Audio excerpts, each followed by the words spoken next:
E agora a gente vai ter a ilustre presença de um mestre internacional do xadrez. Mas, Goff, como assim um mestre internacional do xadrez no Congresso Brasileiro de Pôquer? É que esse é o passado dele, ele jogou por muitos anos xadrez, se destacou muito e hoje em dia é um dos maiores profissionais de pôquer da atualidade aqui no Brasil. Ele joga o pôquer desde os primórdios dos clubes de jogo, então ele passou por tudo, ele viu toda essa decolagem do pôquer virando um esporte da mente. E o tema da palestra dele é sobre isso, ele vai fazer a junção entre xadrez e pôquer, como usar isso, como ser um profissional de um esporte da mente, porque o xadrez é e o pôquer é. O nosso palestrante, ele é coach, ele é profissional de pôquer e é comentarista de pôquer. Então ele sabe tudo sobre isso que ele vai falar, sobre pôquer, sobre estratégia, sobre como viver sendo um profissional. Então, é um cara que eu tenho um carinho muito grande e é uma honra tê-lo aqui presente nesse congresso. Com vocês, Vini Marques.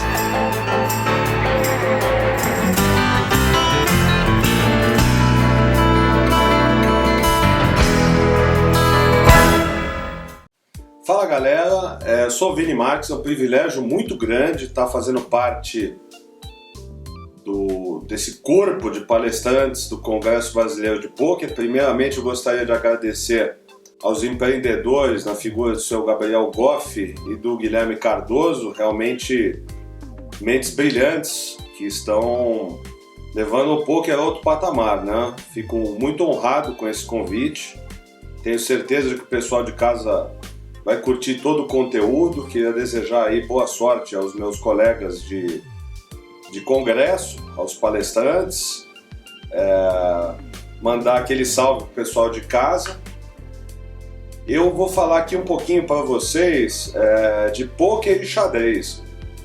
Pôquer e xadrez, que são dois jogos da mente que fazem parte da minha vida há muitos e muitos anos, né? O objetivo não é fazer ninguém sair daqui sendo o campeão do mundo de pôquer, tampouco campeão do mundo de xadrez, e sim contar um pouco da minha história nesses dois ambientes e também colocar algumas associações, realmente mostrar as similaridades que existem em alguns conceitos de xadrez e de pôquer e não fazer o cara sair um super campeão aqui, nem de uma modalidade nem de outra, e só dizer como algumas ferramentas que funcionam de um lado, funcionam de outro, e os grandes exemplos que a gente tem de pessoas que migraram de um segmento para o outro, ou eventualmente fazem as duas, e usando muito das ferramentas dos dois lados, né? Vou contar então um pouco do Vini Marques no xadrez, né? Vini Marques no xadrez é o V Marques, né? Que é como era conhecido. Eu sou mestre internacional de xadrez desde 2003, que eu conquistei o título de mestre internacional. Para quem não sabe, o título de mestre internacional é um título vitalício, você precisa de alguns requisitos, né? Como chegar ao rating, FIDE, acima de 2.400, o rating é o ranking mundial, e você ter feito 4 normas de mestre. O que são essas normas? São resultados expressivos em torneios que tenham jogadores internacionais, jogadores titulados, outros mestres, grandes mestres, né? Queria falar também que mestre internacional é a segunda graduação mais alta que existe no xadrez, atrás apenas do grande mestre, né? Que são aí o Kasparov, o Karpov. A gente no Brasil aqui tem alguns, existem 10 grandes mestres no Brasil. E mestres internacionais, não sei exatamente o número ao certo, mas deve ter em torno de acho que 30 ou 40 mestres, isso aí na história do país, né? Eu fico muito honrado de ser um desses jogadores. E a minha história no xadrez começa no ano de 1991, né? Eu tinha 13 anos, de 12 para 13 anos. Na verdade, eu aprendi a jogar o jogo um pouquinho mais cedo, né? Meu pai, Mail Marques, aliás, os grandes exemplos que eu tenho na minha vida, Mail Marques e minha mãe, Maria Marques, meu pai ensinou diversos jogos pra gente, pra mim e pro Vitão, né? A gente sempre foi muito unido e também além dos jogos, né, atividades, como a gente sempre teve muito interesse por geografia, por história, isso aí vem desde pequeno, né? Então o xadrez foi um jogo que realmente sempre me fascinou, né? Mas jogar com meu pai, jogar com meu avô, com meus tios, né? Com meu irmão. E eu lembro, a primeira lembrança que eu tenho do xadrez é de acompanhar na escola o match pelo título mundial Kasparov e Karpov no ano de 1990, com meu companheiro, que hoje é treinador da equipe olímpica feminina, o mestre FIDE, né, que é uma graduação abaixo do mestre internacional. São 3 mestre FIDE, mestre internacional e grande mestre, com o mestre FIDE Álvaro Aranha, que era meu parceiro, meu colega de classe, e que levou muito a sério a profissão de treinador de xadrez e hoje está muito bem, graças ao esforço que fez. Tá? Então eu e o Alvin, a gente acompanhava as partidas que saíam no jornal na época e reproduzíamos as partidas, e isso foi muito bacana, né? Isso foi criando um interesse até que em 1991 a gente foi ao Clube de Xadrez de São Paulo e realmente começamos a jogar ali os torneios, né? A gente era meio iniciante ainda, né? No meio do pessoal que era mais experimentado.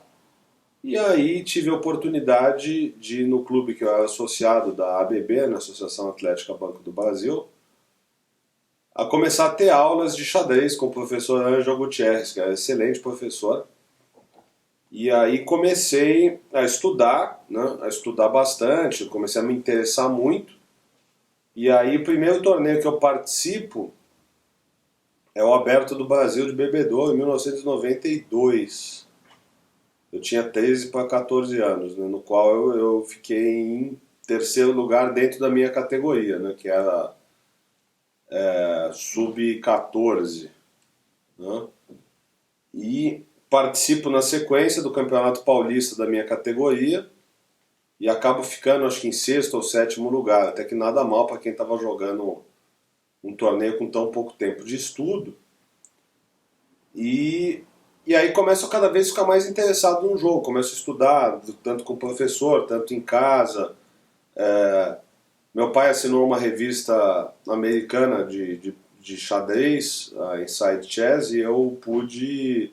Aliás, foi muito bacana essa iniciativa, porque eu também comecei a me interessar muito pelos idiomas, porque a gente não tinha obras em português, e aliás hoje tem muito poucas ainda, então te obriga praticamente a aprender o inglês e o espanhol se você quiser evoluir, né? E então com o inglês a minha primeira experiência bacana foi com a revista Inside Chess. Aí passa o tempo, em 93 eu ganho já o Campeonato Paulista para menores de 16 anos, em 94 ganho de novo, sou bicampeão paulista cadetes, né, que é a categoria até 16 anos. Em 95 eu disputo o Campeonato Pan-Americano do Chile, sub-20, 2 categorias acima, né, eu me classifiquei. Em 95 também sou vice-campeão brasileiro da minha categoria, sub-18 anos então, e classifico para jogar o Campeonato Mundial, que foi realizado na cidade de Guarapuava, no Paraná, e no qual eu fiquei na belíssima 21ª colocação entre 80 jogadores, os melhores jogadores do mundo na época, né, que já é uma dificuldade classificar para o Campeonato Mundial. E ainda sair como o melhor brasileiro na competição, né, foi muito bacana, jogando aqui dentro do Brasil. Passamos por... E isso foi me dando cada vez mais incentivo para seguir estudando, para seguir jogando. E chega o ano de 96, que é um ano muito especial para mim. Primeiro que eu conquisto vice-campeonato pan-americano na cidade de Itapirubá, em Santa Catarina, fazendo 5 pontos e meio em 7 possíveis, terminando invicto na competição que foi vencida pelo Rafael Leitão, né, que é o grande nome da minha geração, a grande referência. E eu ganhei dele na última partida, né, que eu precisava ganhar para classificar para o Campeonato Mundial. Uma vitória, uma partida muito bacana. Queria deixar também minha profunda admiração pelo Rafael, que foi uma figura... ele ainda é o melhor jogador de xadrez do Brasil. Sempre foi muito bom tê-lo como referência, como amigo, e eu sou um grande fã, né, um grande ídolo que eu tenho no xadrez, e era um cara que eu jogava os torneios, me preparava para jogar contra ele e tal. Eu ganhei 2 partidas dele, né? Ganhei em 96 no Pan-Americano e depois no Aberto do Brasil de Americano. Ficou uma lembrança bacana ali. Claro que ele me ganhou mais vezes, né? Acho que eu perdi umas 5 partidas para ele e ganhei essas 2. De qualquer maneira, é um resultado muito importante para mim. Essas 2 vitórias são das minhas melhores lembranças, né? E aí eu me qualifico para jogar o Campeonato Mundial, que foi em Menorca, na Espanha, em 1996, que o Rafael Leitão veio a se sagrar campeão mundial, sub-16, para enaltecer, sub-18, para enaltecer ainda mais o feito de eu ter vencido ele numa partida importante, né? E vem com o ano da minha profissionalização no xadrez. 97... eu jogo o New York Open e aí começa a fundir as histórias, né? A gente começa a avançar esse pouquinho aqui, a gente começou falando só de xadrez. Em 97 eu jogo o New York Open de xadrez e tenho o primeiro contato com o poker, né? A gente já sabia jogar o jogo de 5 cartas, tá? O poker de 5 cartas, que temos na família um grande expoente aí, o meu avô, Otávio Camargo, né? Foi profissional acho que de todos os jogos de baralho possíveis e imaginários, né? E então a gente já sabia o jogo. Em 97 eu tenho contato com o começo da febre americana de Texas Hold'em, né? Que era em Atlantic City, né? Mais do que em Las Vegas. Las Vegas jogava muito 7K Stud, né? Então em 97 tem esse contato com o poker. A minha carreira segue mais normal, né? Eu ganho o Campeonato Brasileiro Juvenil em 98. Na frente do Giovanni Vescovi, né, que é outro expoente da minha geração. Então eu peguei uma geração muito difícil, né, com o Rafael Leitão e o Giovanni Vescovi tinham a mesma idade, tinha outro jogador muito forte, que é o Rodrigo Fernandes, e é muito bacana ter, ou seja, o fato de ter essa competitividade muito grande aqui fez com que eu estivesse apto para competir em outros lugares com a preparação que eu tinha para enfrentar esses grandes jogadores, né? Então fica a lembrança muito especial. Eu disputo ainda meu último campeonato pan-americano de categoria em Isla Margarita, na Venezuela, em 98. Tinha jogado pan-americano juvenil em 97 em Buenos Aires. E aí em 1999, esses anos aí eu fico afastado do xadrez por conta de outros objetivos. Eu trabalhei um pouco no mercado financeiro. Eu estive na Espanha, só fazendo uma correção, morei na Espanha, na cidade de Castellón, no ano de 98. Tive inúmeras passagens na Argentina, morando por lá diversas vezes, inclusive, e eu devo muito do meu título de mestre internacional aos meus irmãos, né, de Buenos Aires, que vão certamente assistir, ali, Leandro Plotinski, Napoleão Dias, Benjamin Mello, Fernando Peralta. O Clube Torre Blanca, que é o clube com o qual eu me identifico. Então eu tive vou chegar à conclusão aqui da minha explicação aqui, da minha trajetória no xadrez, até porque temos que desembocar um pouquinho no poker, né? A gente falar de algumas coisas, já que é o Congresso Brasileiro de Poker, mas eu acho muito bacana contar essa evolução cronológica para ver como que as coisas vão se fundir depois, né? Só para completar, com o xadrez eu fico afastado um tempo devido à minha atividade no mercado financeiro e volto em 2002, 2001, 2002 até conquistar o meu título de mestre internacional no ano de 2003 e em 2005 deixo de jogar de maneira competitiva o xadrez. Foi essa época que começa, né, a febre do poker aqui no Brasil. A gente tinha muito contato com meu irmão, que jogava, claro, ele era jogador de gamão, ele também militava pelo meio do xadrez e tal. E o pessoal do gamão já começa a ter uma ideia do poker, né? Aí, eu lembrei, eu tinha comprado os livros lá em 97 em New York. E eu falei, vou começar a participar já junto com os caras. Eu também jogava gamão, né? Mas eu era meio estrelão no gamão ali. Eu estudei o jogo e tal. Acho que dos jogadores amadores eu sou competente, mas os profissa eu era presa fácil aí para eles, né? Mas eu me divertia com o ambiente, joguei até alguns torneios, tive algumas vitórias importantes, no gamão e tal, mas era um jogador meia boca, né, de gamão. mas sempre gostei muito para a gente passar o tempo. E o que acontece? Aí começa o poker, né? Toda aquela febre e tal. Então aí vou dar um resumo um pouco da minha carreira no poker, que eu sou jogador profissional desde 2005.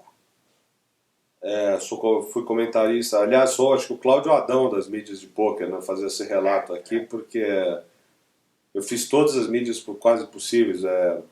Esporte Interativo, TV Poker Pro, TV Mibilisca, ESPN, FX, Fox, né? ESPN algumas passagens, tanto na ESPN internacional quanto nacional, culminando agora que eu fiz a mesa final ao vivo da World Series, né? Que teve o nosso Foster na mesa final. Então, tem uma carreira, eu sou coach de poker, comentarista, jogador, eu tô dentro do segmento totalmente, né? Então aí vamos começar realmente ao que interessa. Essa introdução foi um pouquinho longa, mas espero que vocês tenham gostado e entendido o porquê de explicar cronologicamente as coisas, para ver que, assim, evolução, ela tem dois sentidos se você for pegar, no sentido de aperfeiçoamento e no sentido de transformação. Essa evolução no xadrez é claramente no sentido de aperfeiçoamento, assim como no poker, né,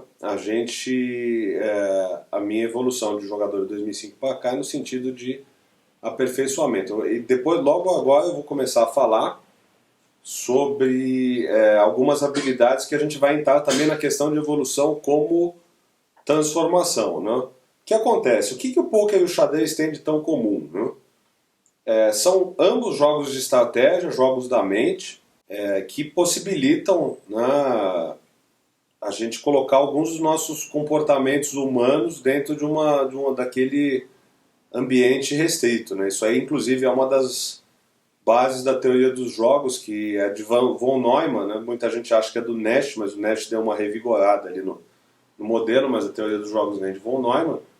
E tem uma diferença básica, né? Que o xadrez ele tem todos os elementos visíveis e o poker tem os elementos ocultos e os elementos aleatórios, né? Ocultos é porque você não vê a carta do seu adversário, e aleatório que eventualmente você toma a melhor decisão e você perde por uma situação que o baralho você vai... eu gosto de definir a situação da seguinte maneira. No xadrez você faz o melhor lance para ganhar a partida, no poker você toma a melhor decisão para ter uma vantagem matemática, né? Isso realmente é a diferença básica dos dois jogos. Mas os dois jogos têm muito em comum a questão do raciocínio lógico e da tomada de decisões. O que acontece? O que começa a ter muito em comum disso aí? A primeira parte do estudo. No xadrez a gente estuda os clássicos, né? Que são os clássicos? As partidas dos grandes jogadores e as conclusões que eles chegaram após aquelas partidas sobre aqueles modelos que eles discutiam, aquelas estratégias que eles usaram. Inclusive, eu vou até pegar aqui um livro bacana, né? Mostrar aqui para o pessoal o livro do Garry Kasparov, meus grandes predecessores, né? O Garry Kasparov foi um dos melhores jogadores do mundo.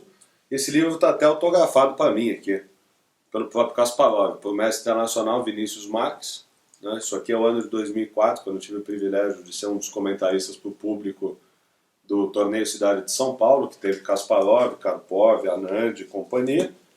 Então o que acontece? Nesse livro, ele conta que, por exemplo, isso aqui é o volume 1, que ele fala dos campeões mundiais do século passado e do começo desse século. São caras que incorporaram coisas bacanas pro jogo, que são modelos até hoje, né? Então, muita coisa, por exemplo, que Stein, Lasker, Capablanca, Alekhine fizeram pelo xadrez se transformaram em outros conceitos, né?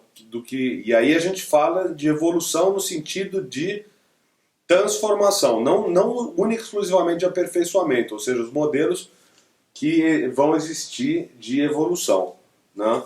E aqui temos outro exemplar da Bíblia do poker, né? Super System, que é o do Doyle Brunson. Essa aqui é a versão original. Aqui é um dos xodós aqui da minha coleção particular de livros, né? O Doyle Brunson, esse livro foi escrito em 1978, aliás, o ano que eu nasci.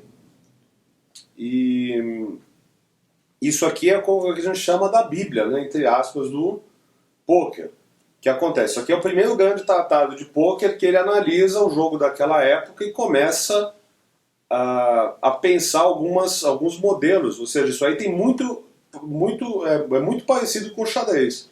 Ele fala, só que em vez de falar de Steinitz, Lasker, Capablanca e Alekhine, ele vai falar de Chip Reese, vai falar de Stu Ungar, vai falar de Bob Baldwin, vai falar de Amarillo Preston.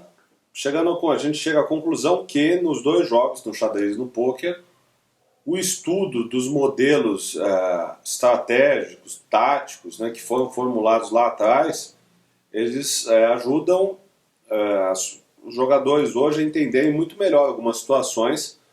Claro que hoje as ferramentas são diferentes do que era antes. Isso vale para o pôquer e vale para o xadrez.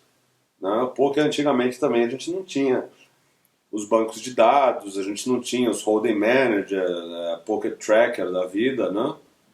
E no xadrez também, antigamente eram os manuais, depois tinha Chessbase, Fritz, né? Os outros softwares de estudo. Então, até nisso aí são muito parecidos. Né? Então, a partir do momento que você estuda os clássicos, né? Ou seja, você aumenta teu entendimento daquelas... amplia a sua biblioteca de situações. Né? Isso vale no xadrez, vale no pôquer. A outra característica comum é a questão de estratégia e tática. Né? Estratégia e tática, se a gente for, por exemplo, ir um pouco mais a fundo nos conceitos, mas já resumindo, estratégia seria a planificação da batalha e a tática a execução prática. Né? No xadrez, então, a gente vê que o jogador leva uma série de manobras, situações previamente analisadas, devido aos modelos conhecidos, mas a execução tem que ser através da tática. O que é? É você realmente concretizar aquela vantagem que você conseguiu mediante ações imediatas. E no poker é a mesma coisa. Quando a gente tem uma estratégia de torneio para tal momento, isso, aquilo, tal situação, você tem 40 blinds, você joga de um jeito, 50 blinds, você joga de outro, 30 de outro, 20 de outro. E a tática, você tem, ou seja, essa é a parte estratégica. A parte tática é a execução, por exemplo. A que hora que você vai fazer aquele move, em que situação. Então, aí a tática é a execução da planificação que vem da estratégia. Né? Então, são conceitos muito comuns nos dois jogos. A outra questão, por exemplo, que eu vou usar até com um exemplo prático, é a questão de você formular uma estratégia baseada na situação que você tem naquele momento. Um exemplo. Para quem viu a mesa final da World Series, né, que eu tive o privilégio de comentar aí nos canais ESPN, eu critiquei um pouco a jogada do Foster, a estratégia dele de dar um raise lá com par de 4. O pessoal deve lembrar que ele tinha mais ou menos, acho que 28, 27 blinds no momento. E naquele tipo de mesa, não vale muito. Vale se a mesa está um pouco mais ativa, ele vai dar raise para tomar uma volta e representar um range mais forte se ele voltar, né? Mas naquela mesa que estava tipo assim, o pessoal estava defendendo os blinds, mas não estava muito ativa. Então eu acho que aquilo ali pode ser um equívoco pelo seguinte: olha só um raciocínio que vai do poker e que depois a gente busca no xadrez alguma coisa parecida. Por que eu acho errado ele abrir aquela situação? Porque ele vai ter que dar um continuation bet uma frequência muito grande de vezes e vai ter que dar o second barrel, ou seja, betar o turn uma quantidade de vezes, percentual de vezes muito.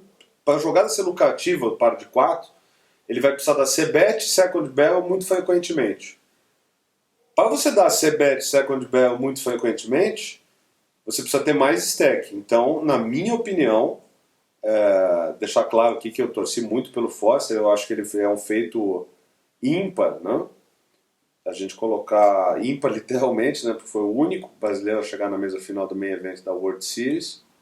Lembrando, né, enaltecendo os braceletes do Akari e do Ale Gomes. Mas essa estratégia, por exemplo, na minha opinião, é equivocada. E isso, por exemplo, porque ela precisa de mais stack para ela ser melhor realizada. No xadrez a gente vê muito isso. Por exemplo, tem uma máxima no xadrez que diz que, pô, uma vez que o peão vai para frente, ele não volta mais para trás. A única peça que não retrocede é o peão. Então, quando a gente tem fazer uma mudança muito grave, drástica na estrutura de peões, né, que são aquelas pecinhas pequenas ali, que são as que em teoria têm o menor valor, né, toda vez que a gente avança o peão, a gente não pode mais retroceder. Então você precisa pensar muito bem, e eu acho que é até uma analogia bem bacana com a questão do par de 4 do Foster. Né? E lembrar que no poker tem análise específica dos hands para tal situação, e no xadrez existem tratados e tratados sobre conformações de peões, ou seja, estrutura de peões que se alteram drasticamente e que impacto que isso tem em todo o jogo. Então, muitas vezes, um avanço de peão que parece imperceptível e uma imprecisão, isso aí vai ser a causa da derrota. Isso aí no poker acontece também. O acúmulo de pequenas estratégias imprecisas que culminam com o cara ficar short stack, com o cara cair na hora que não deve. Então, esses são outros paralelos. Existe, aí o pessoal vai falar, pô, mas é muito parecido, tem alguma diferença? Sim, existe uma diferença considerável, que é o fato do poker ser um jogo mais de pessoas do que de cartas, e o xadrez, na minha humilde opinião, ser muito mais uma ciência do que um jogo. Por que uma ciência? Porque existem todos os elementos visíveis. Então, por exemplo, no poker, quando você vai se preparar para jogar com um grande jogador, um exemplo, eu vou jogar contra o Daniel Negreanu. Ele é um espetáculo, para mim, um dos melhores jogadores da história, um dos ídolos que eu tenho no poker. Eu vou precisar pensar em como ele joga algumas situações para tentar tirá-lo da zona de conforto. Né? Claro que é muito difícil tirar o Daniel Negreanu da zona de conforto, né? Porque ele é um cara muito preparado, tal. Então, mas a minha estratégia vai ser baseada em questões de pessoas. Claro que com isso eu vou fazer meu range de cartas, isso, aquilo e tal. Quando eu vou jogar com um grande jogador de xadrez, vamos dar um exemplo aqui, o Rafael Leitão, como que eu tenho que tentar me preparar para jogar contra esse jogador? Eu analisar as partidas dele anteriores e tentar identificar algum buraco que tenha no jogo dele, que é muito difícil, né, porque o cara é muito bom, e eu vou tentar tirar o cara da zona de conforto, tentar alguma coisa que eu esteja eventualmente mais preparado do que ele, mas é uma questão mais científica do que de pessoas, ou seja, né, é muito mais uma ciência do que o poker. O poker é muito mais jogo e um jogo de pessoas. Ambos são complexos e difíceis, e se você me perguntar o que é mais complicado, eu não sei se é mais complicado jogar bem xadrez ou bem poker, porque os elementos são diferentes. Isso é uma grande diferença, e agora eu volto, por exemplo, o que é a grande qualidade dos grandes jogadores de xadrez de poker?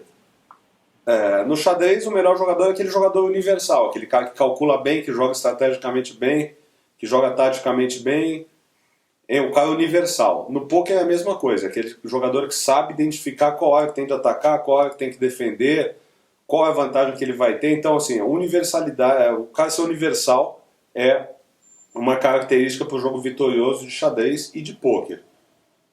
Só para a gente, para confirmar tudo que eu estou dizendo, eu vou fazer aqui uma justa homenagem aos meus colegas que jogavam xadrez e poker e que souberam fazer uso dessas ferramentas brilhantemente. Né? Por exemplo, hoje a gente sabe que existe o Forbet, que é o maior projeto de staking do planeta, não apenas do Brasil. Né? Eles têm mais de 100 jogadores embaixo do projeto. Eles são alguns sócios, Caio Brits, o Denis Brits, o Marcos Sketch, o Thiago Cremo, o Rafael Moraes e o William Arruda, que eu deixei por último, que eu tenho um carinho especial e é um dos grandes responsáveis pelo sucesso desse projeto. Né? Vou falar um pouco do William, do Thiago Cremo e do Rafael Moraes. Thiago Cremo, na minha opinião, junto com o Rafael Moraes, o Thiago Cremo, na minha opinião, é o melhor jogador do Brasil online. Junto com o Rafael Moraes e o Yuri Nerdguy, que é muito bom jogador, resultados. Claro que existe o Caio Peçanha, tem todos os outros jogadores espetaculares. O Crema e o Rafa Moraes, eles vieram também do xadrez. Né? Eles jogavam torneios de categoria, estudavam o jogo e tal, e são pessoas que certamente adaptaram algum desses conceitos, a disciplina de estudo, a questão de harmonia, de ser universal, de entender o adversário, eles conseguiram ir muito mais a fundo pela facilidade com que tinham pelo xadrez. E o Will, cara, o Will é uma figura muito especial para mim, alguém que conseguiu. O William Arruda também era jogador de xadrez, né? Nenhum dos três chegou a ser mestre internacional, mas porque eles não se dedicaram e mudaram de carreira e usaram aquelas ferramentas muito inteligentemente para fazer outra modalidade. Por exemplo, os números estão aí para provar, né? O Rafa ganhou ali ao vivo, online, tudo que é torneio, o Crema também.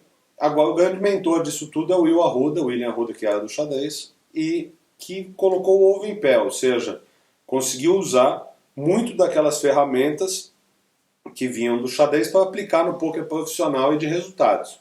E eles com isso criaram um dos maiores empreendimentos do meio do poker brasileiro e do mundo, fatalmente aplicando bem essas ferramentas.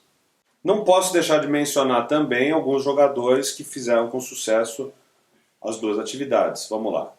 Eduardo Marra, que foi meu parceiro, foi junto comigo coach do primeiro Akai Team, projeto número 1, né?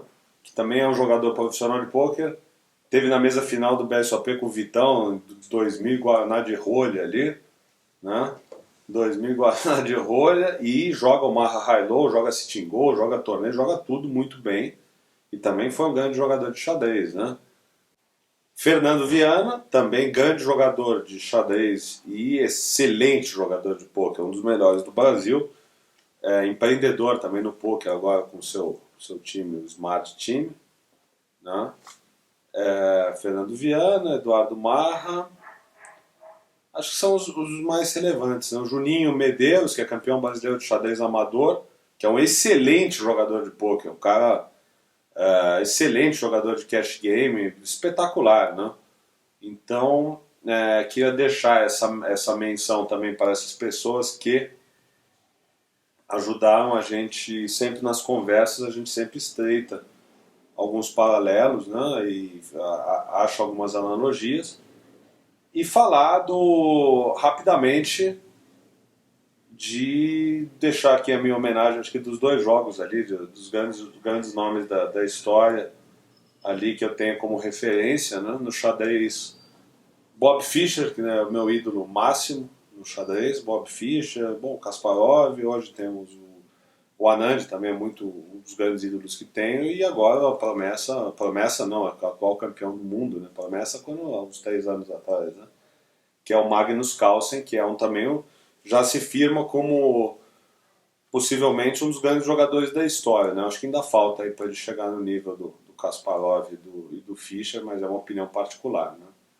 E no poker, a gente fala aí de grandes nomes ali do passado, meus grandes ídolos, David Rees, né, o Chip Rees, Stu Ungar, Bob Baldwin, Doyle Brunson, Negreanu. Então queria deixar uma menção colocando os meus jogadores favoritos ali da história, Phil Hellmuth Jr., e deixar um agradecimento especial a pessoas que me ajudaram nessas trajetórias do xadrez de pôquer, que foram o Vitor Marques, meu irmão, meu maior parceiro, meu companheiro, a pessoa que eu mais amo nesse mundo, junto com minha filha Júlia, que em algum momento vai poder ver, inclusive temos a foto dela aqui, para matar um pouquinho da saudade desse pai velho aqui. Meus pais, Maria Marques, espetacular, muito obrigado por tudo que fizeram por mim até hoje. E o Rubens, meu primo também, que também está no hall minha família, é uma das grandes referências que eu tenho, né? E agradecer a oportunidade ao Goff e ao Gui Cardoso desse bate-papo descontraído sobre os dois jogos, né, o xadrez e o pôquer. E especialmente para quem está em casa assistindo, espero que vocês tenham gostado. Se vocês gostarem, recomendem para os amigos. Se vocês não gostarem, recomendem para os inimigos, né? E passar os meus contatos, Twitter, @vinimarcos78, Facebook Vinícius Marcos ou a fanpage www.facebook.com/pokervini.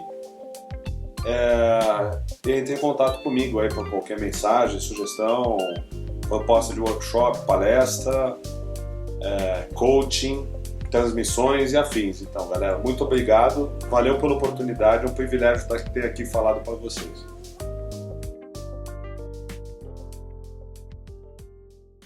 Olha, queria só, estamos aproveitando esse bate-papo aqui, eu e o Vitão aqui, queria que um pouco mais de bate-papo aqui informal.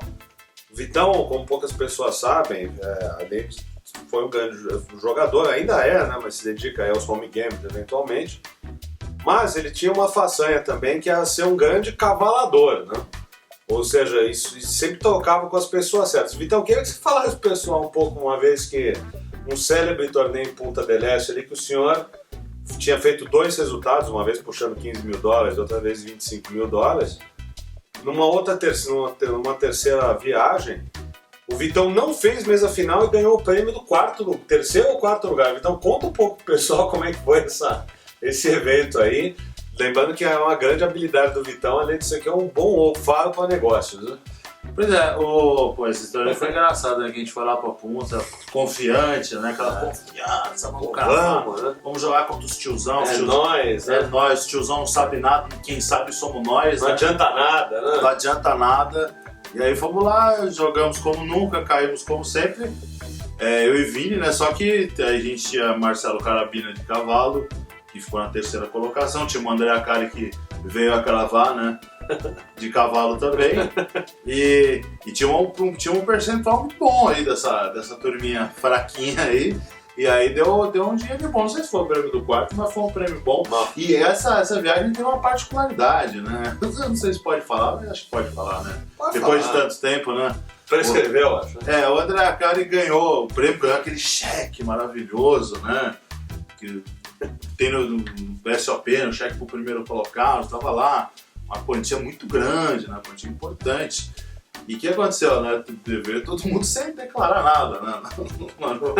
Veio todo mundo sem declarar nada, mas aí, pô, o Acari tá saindo ali com o carrinho de mão dele ali, né? Saindo, aquele japonês clássico da receita. Clássico japonês, depois eu vou contar um do japonês, posso? Aquela clássica do japonês na Receita Federal. E aí o Acari tá passando lá pelo japonês, evitando encontrar o olhar, né? Aí chega um cara lá, X, e fala: "Ó, Acari, parabéns, hein? Arrebentou a boca do balão, ganhou $300 mil. Aí, parabéns", né? O japonês olhou pro cheque e tal, fez vista grossa e passou, né? Aí o cara quase pôs tudo a perder, brincadeira, né? E nós fomos bem, né? Ganhamos um prêmiozinho bom. Né? O Vini jogava xadrez, e uma vez a gente tava jogando basquete no Ibirapuera, e o cara falou: "Ô, alemão, o que você faz?" Ele falou: "Eu jogo xadrez." Ele: "Pô, xadrez? Você manja de xadrez?" Ele falou: "Manjo." Ele falou: "Você tira a gente de lá?" E foi verdade. Foi uma história bacana. Você é mestre do xadrez, você tira a gente de lá? E tem aquela história clássica do meu é maior que o seu, né? Meu, qual é, hein? No cash game que o Vini tá jogando, o cara falou: é verdade. "Será que o meu é maior que o seu?" E não estamos falando de flush. Exatamente. Mas essa história fica aí pra uma próxima, tá? Recomendem pros amigos se gostarem, recomendem pros inimigos se não gostarem. Valeu, galera. Valeu.